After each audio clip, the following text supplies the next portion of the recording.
In marketing, experimentation is your best friend.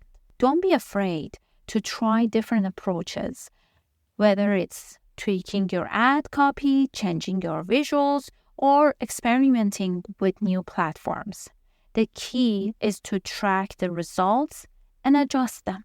So every time you're moving towards your goal and applying some strategies, make sure that you measure and see if you got closer to your goals, to your desired outcomes.